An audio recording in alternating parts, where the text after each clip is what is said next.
నమస్కారం. జై శ్రీమన్నారాయణ. ఋషులలో దుర్వాసుడి గురించి మనం చాలా విన్నాం. ఆయన ఒక ప్రత్యేకమైన లక్షణం ఉన్నవారు. తక్కిన ఋషులందరూ ఇంద్రియ నిగ్రహం పాటించి కామక్రోధాలను కంట్రోల్ చేసుకొని అష్టాంగ యోగం చేసి ధ్యానం చేసి తపస్సు చేసి శక్తిని పొందుతారు. వాళ్ళందరికీ ఎవరినైనా శపిస్తే శక్తి తగ్గిపోతుంది, కోపం వస్తే శక్తి తగ్గిపోతుంది. కానీ దుర్వాసుడు వాళ్ళకి వ్యతిరేకం. ఆయన శాపం ఇచ్చినా, ఆయనకు కోపం వచ్చినా ఆయన శక్తి తగ్గదు, ఇంకా పెరుగుతుంది అని కూడా అంటారు. బావిలో నీళ్లు తోడుతున్న కొద్దీ పెరుగుతుంది. మనకు కూడా జ్ఞానాన్ని ఖర్చు పెడుతున్న కొద్దీ ఇంకా పెరుగుతుంది. దాన్ని తాళం వేసి పెడితే పెరగదు, పైగా మర్చిపోయే ప్రమాదం ఉంది. బాగా చదివితే మన తెలివి మొత్తం ఖర్చయిపోతుంది అనుకోవద్దు. దానికున్న శక్తిలో కొంచెం కూడా మనం ఉపయోగించుకోవటం లేదు. ఇది ఒక కోణం. దుర్వాసుడికి శాపం ఇచ్చినా కోపం వచ్చినా శక్తి పెరుగుతుంది. సాధారణంగా కారు నడుపుతూ ఉంటేనే బాగా నడుస్తుంది. అది నడపకుండా అలాగే ఉంచామనుకోండి, బ్యాటరీ ఛార్జ్ డౌన్ అవుతుంది అంటారు.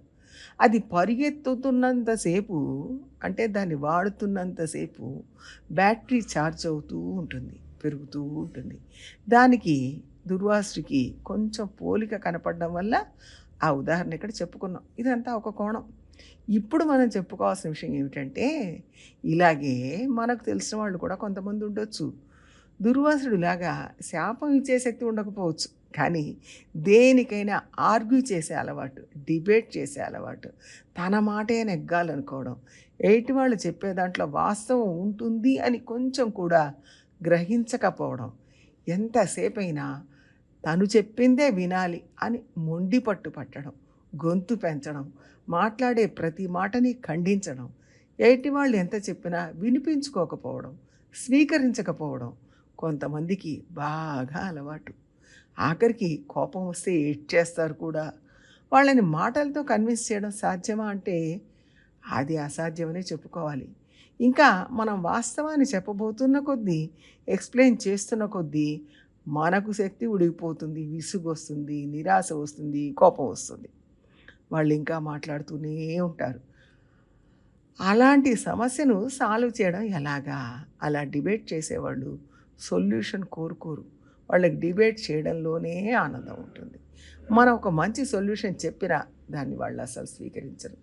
ఈ విషయాన్ని కొన్నాళ్ళు వదిలేసి ఆరనిచ్చి తర్వాత మాట్లాడదాం అనుకున్నా, ఒక సంవత్సరం కానీ 2 ఏళ్ళు 3 ఏళ్ళు అయినా కూడా వాళ్ళు అలాగే ఉంటారు, మారరు, అలాగే మాట్లాడతారు. వాళ్ళకదే ఛార్జింగ్. దీనికి ఒక సొల్యూషన్ ఏమిటంటే, వాళ్ళ బ్యాటరీ ఛార్జింగ్ కాకుండా అడ్డుపడ్డం.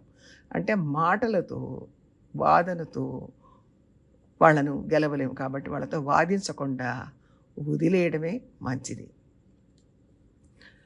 మన దారిలో మనం వెళ్ళిపోవాలి, మన పద్ధతిలో మనం నడుచుకోవాలి. అప్పుడు వాళ్ళకి ఛార్జింగ్ ఉండదు. ఇంద్రియాలు బాగా కంట్రోల్ చేయాలంటే వాటికి బాగా ఆహారం వేసి కావలసినంత అనుభవాన్ని ఇస్తే అదే అలసిపోతుంది, అప్పుడు ఆగిపోతుంది. అప్పుడు అనుభవం అయిపోతే శక్తి తగ్గిపోతుంది అని అనుకోవద్దు. కంటికి, చెవులకు, నోటికి ఎంత మేత వేసినా అది చాలు అనేది ఉండదు. దానికి ఇచ్చే మేత తగ్గించాలి, ఉపవాసం ఉంచాలి. అప్పుడు అది మన మాట వింటుంది. వీళ్ళు కూడా అలాంటి వాళ్ళే.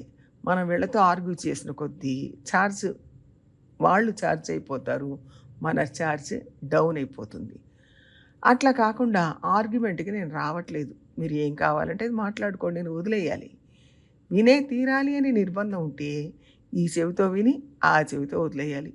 మనం తీసుకున్న నిర్ణయం, మన స్టాండ్ కరెక్ట్ అని ముందు నిర్ధారించుకోవాలి.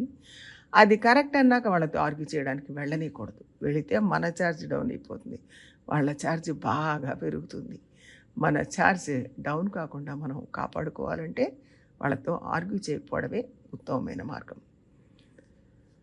కాబట్టి ఈ విషయంలో మనం చెప్పుకున్న ఉదాహరణను గుర్తుపెట్టుకొని కొంచెం తెలివిగా నడుచుకోవాలి. అది ఉద్యోగం చేసే చోటైనా కావచ్చు, స్నేహితుల మధ్య అయినా కావచ్చు, ఇంట్లో అయినా కావచ్చు, ఒక సభలో కావచ్చు, కైంకర్యం చేసే చోట కూడా ఇలాంటి పరిస్థితి రావచ్చు. కొంచెం తెలివిగా, మెళకువగా బయటపడాలి అంతే. జయ శ్రీమన్నారాయణ.